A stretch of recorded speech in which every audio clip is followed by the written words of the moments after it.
नमस्कार। आज देश को फर्क समझना होगा, प्रायोजित प्रोपेगेंडा और सच्चे संघर्ष के बीच का फर्क। जब बीजेपी शासित राज्यों के खिलाफ जंतर मंतर पर जमघट लगता है तो वहां आंदोलन नहीं, एक लग्जरी पिकनिक मनाई जाती है। विदेशों से भारी भरकम फंडिंग आती है, ऑनलाइन पिज्जा और बर्गर ऑर्डर होते हैं, बिरयानी की देंगी उतरती है, दिन में भाषणबाजी होती है और रात को गानों पर जमकर डांस और पार्टियां चलती है। वहां के छात्रों के नाम पर देश विरोधी तत्व घुस आते हैं। अरुंधति रॉय, कुणाल कामरा जैसे कॉमेडियन और उमर खालिद के पिता जैसे लोग मंच संभालते हैं। भारत तेरे टुकड़े होंगे और ला इलाहा इल्लल्लाह के मजहबी नारे भी गूंजते हैं। प्रधानमंत्री को बद्दी बद्दी गालियां दी जाती है। वहां असल मुद्दे गायब होते हैं और सिर्फ देश को बांटने की साजिश रची जाती है। और अब ये जो दूसरी तस्वीर झारखंड से आ रही है, उस पर नजरें तो याद कीजिए। यहाँ का छात्र किसी विदेशी फंडिंग पर नहीं पल रहा है। वो सूखी रोटी खाकर, चूरा और गुड़ खाकर तपती धूप और बारिश में सड़कों पर अनशन कर रहा है। झारखंड का युवा न तो किसी को भद्दी गालियां दे रहा है, न देश को बांटने का कोई नारा लगा रहा है, और न ही वहां कोई धर्म का कार्ड खेला जा रहा है। वो बेहद सादगी और सहजता से केवल अपना हक और अपनी नौकरी और अपना भविष्य मांग रहा है। लेकिन अफसोस, जहां सच्चा दर्द है ना, वहां सिलेक्टिव लिबरल गैंग का कोई ठिकाना नहीं है। कहां है राहुल गांधी और अरविंद केजरीवाल जी? कहां है देश के बड़े बड़े पत्रकार जिनकी आंखें जंतर मंतर के पिज्जा को देखकर तो बड़ी चमक जाती थी, लेकिन झारखंड के भूखे प्यासे छात्रों का अनशन उन्हें दिखाई ही नहीं दे रहा।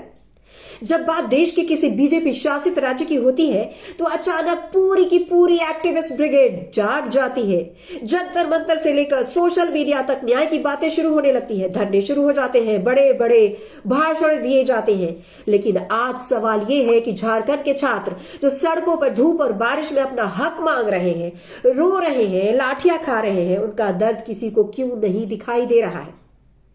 कहां है वो बड़े बड़े नेता? राहुल गांधी जी, आपको इस राज्य में छात्रों का भविष्य खतरे में दिखाई नहीं दे रहा है क्या? अरे अरविंद केजरीवाल जी, आपका शिक्षा क्रांति वाला मॉडल यहां चुप क्यों है? सपा, आरजेडी और वामपंथी दलों की संवेदनाएं क्या सिर्फ अपनी सहूलियत के हिसाब से जागती हैं?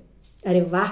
और हाँ, अरे वो निष्पक्षता का चोला ओढ़े बड़े बड़े पत्रकार जो बात बात पर लोकतंत्र और युवाओं के हक का पाठ पढ़ाते हैं, झारखंड के युवाओं की चीखें आपके कैमरों तक क्यों नहीं पहुंच रही है? क्या यहां मुद्दा उठाने से आपकी राजनीतिक सहूलियतें आहत हो रही हैं क्या? बॉलीवुड के वो सितारे जो हर दूसरे मुद्दे पर ज्ञान बांटने आ जाते हैं, आज वो अचानक मौन और व्रत धारण करके बैठ गए हैं। जब मोदी सरकार को घेरना होता है तब तो बिना बुलाए भीड़ जमा हो जाती है। यहां तक कि ऐसे लोग भी वहां पहुंच जाते हैं जिनका छात्रों से कोई लेना देना नहीं होता है। लेकिन जब झारखंड के युवाओं का हक छीना जा रहा है तब ये पूरी ब्रिगेड गायब है। कहां गई वो बॉलीवुड की अवार्ड वापसी ब्रिगेड? जवाब साफ है, क्योंकि झारखंड में बीजेपी की सरकार नहीं है ना, वहां राजनीति चमकाने का मौका भी नहीं है। इसलिए ना तो वहां कोई इकोसिस्टम पहुंचेगा, ना मीडिया कवरेज मिलेगी और ना ही बिरयानी के पैकेट भी बटेंगे। झारखंड का छात्र आज बिना किसी पॉलिटिकल बैकअप के अकेला खड़ा है, लेकिन उनका यह संयम और सच्चाई पूरे वामपंथी और विपक्षी ड्रामे का नकाब नोच रही है। अब देश सब देख रहा है और समझ भी रहा है। जय हिंद, जय भारत, जय श्री राम, नमस्कार।